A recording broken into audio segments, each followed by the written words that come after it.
छोटी रे मोटी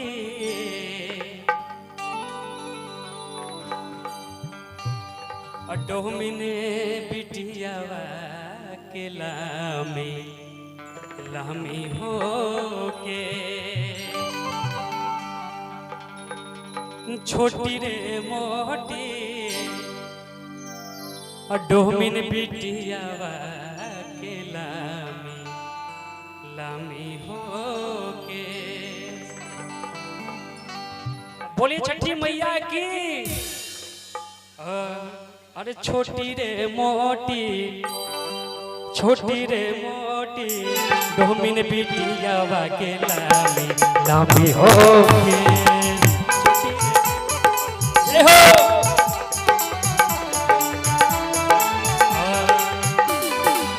छोटी रे मोटी डोमिन बिटियावा के लामी लामी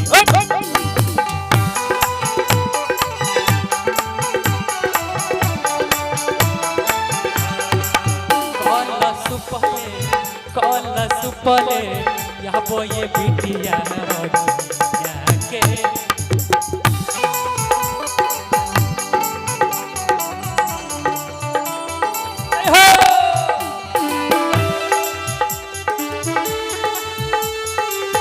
क्या बात है।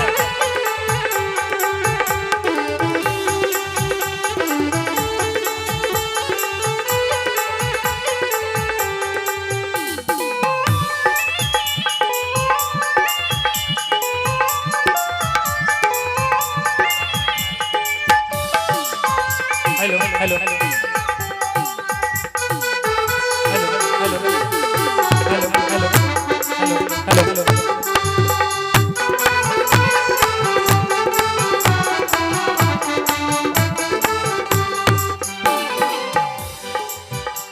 ये हमारे मित्र और ये एक सिंगर भी है, ठीक है। इनके तरफ से 50 रुपए का पुरस्कार मिला है। माता रानी ने खुश रखे और ये भी आगे बढ़े, बहुत आगे जाए। हाँ छोटी रे मोटी डोमिन बिटियावा के लामी लामी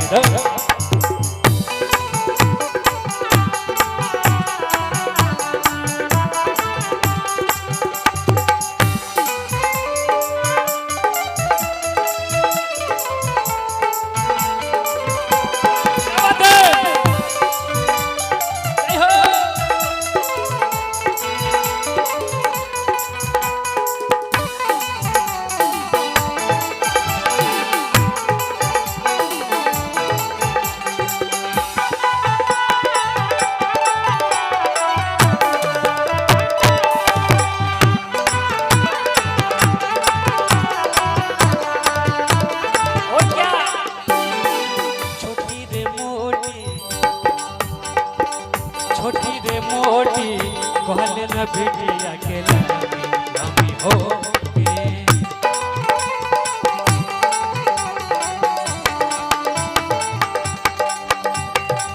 दूध वाले कहबो ये बिटिया रखिया के।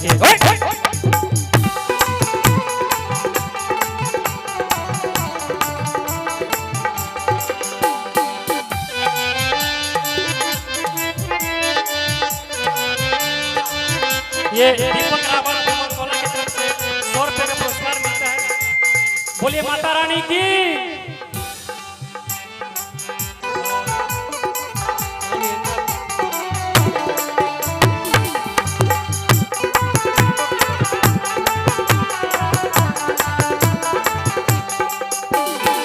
और क्या छोटी रे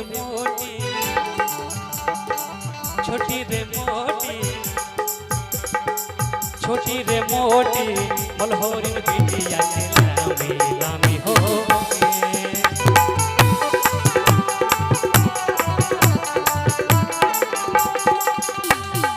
फूल वाले ये जितना भी व्रत करने वाली तिवारी लोग होती है, वो लोग मालिन के बेटी से उनका प्रशंसा कर रहा है और उनको कैसे कह रही है।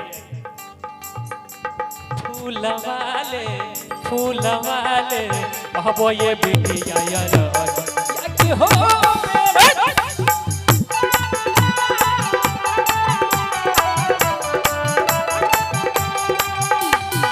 छोटी मोटी छोटी रे मोटी डोमिनो बिटिया के नामी हो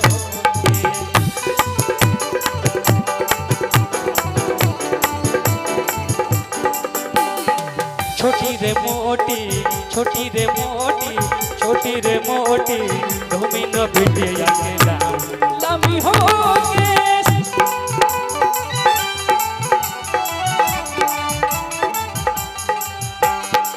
कलश पले कहबो ये बिटिया यार के हो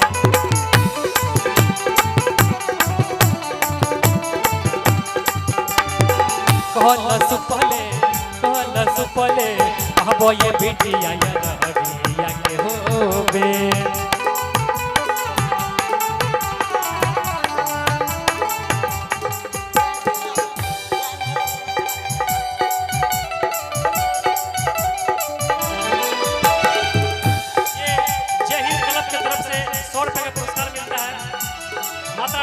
खुश रखे और ये और भी तगड़ा बनाए मजबूत बनाए सबको इसी तरह एक संगठित बना के रखे फिर से हम जितना भी कलाकार है अगला साल मौका मिले आने का छोटी रे मोटी धूमिन बिटिया लामी हो